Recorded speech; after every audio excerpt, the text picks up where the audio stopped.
बहुत सारा मुंडारी भाई बहन भी आवल है, उमन कर पसंद में एक गाना करवाए शामिल। उनके बाद उर्मिला जी अपने पूरे टीम के साथ चले आए।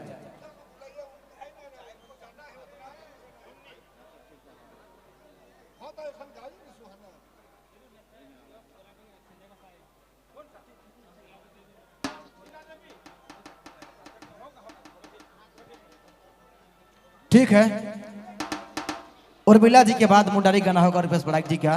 तो मैं चाहूंगा पहले उर्मिला महंतो जी आप चले आए अपनी पूरी टीम के साथ, और उर्मिला जी के बाद फिर से मुंडारी वाला गीत सुहाना जी और रुपेश बड़ाइक जी तैयार रहा एक संगे युगल गीत कर साथ। तो फिलहाल चलो, वक्त बहुत कम है और ढेर सारा कलाकार, ढेर सारा ऑडियंस, ढेर सारा प्यार आज का रास मेला जलटेगा, सबको मिलकर एंजॉय करा थी। चलो, आग्रह है उर्मिला महंतो जी अपनी पूरी टीम के साथ आप आए मंच पर, और इनके बाद कुछ विशेष जरूरी काम से उर्मिला जी को जाना है। तो मैं चाहूंगा कुछ फरमाइश वाला गाना है आपकी आवाज में, वो फरमाइश आप पूरा कर दें उर्मिला महंतो जी। और फिर से ढेर सारा पुरस्कार, ढेर सारा सम्मान, ढेर सारा प्यार।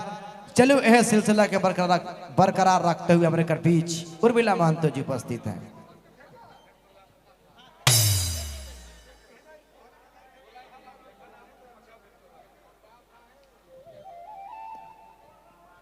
हेलो,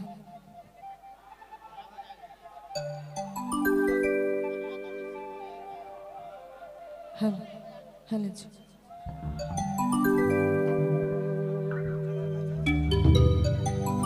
रात बीत जाइए लेकिन दिन बाकी है, मेन बात घबराने का नहीं। 4 बजे में खन भी समय बाकी है।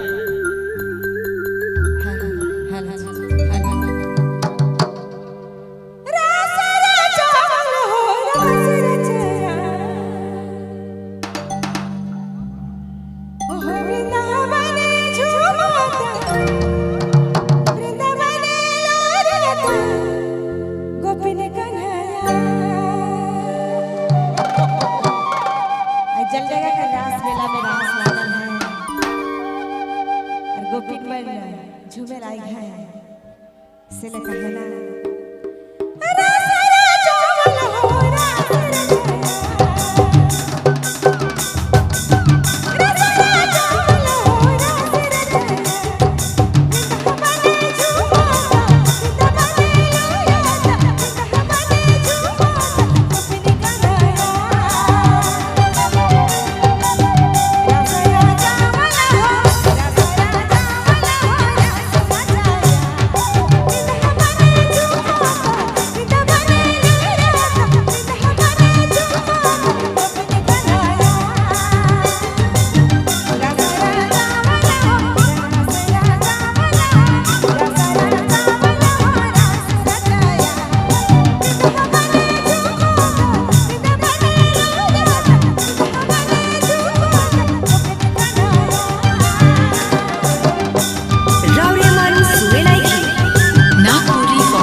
किनारे कान्हा घुराए कागा बतरिया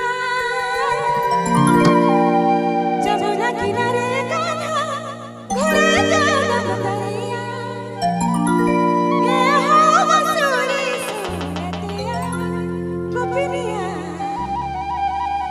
छूटी गेला गरला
अरे जियो जियो रौर्यमान सुने लायक नागपुरी फोकस यूट्यूब चैनल की प्रस्तुति।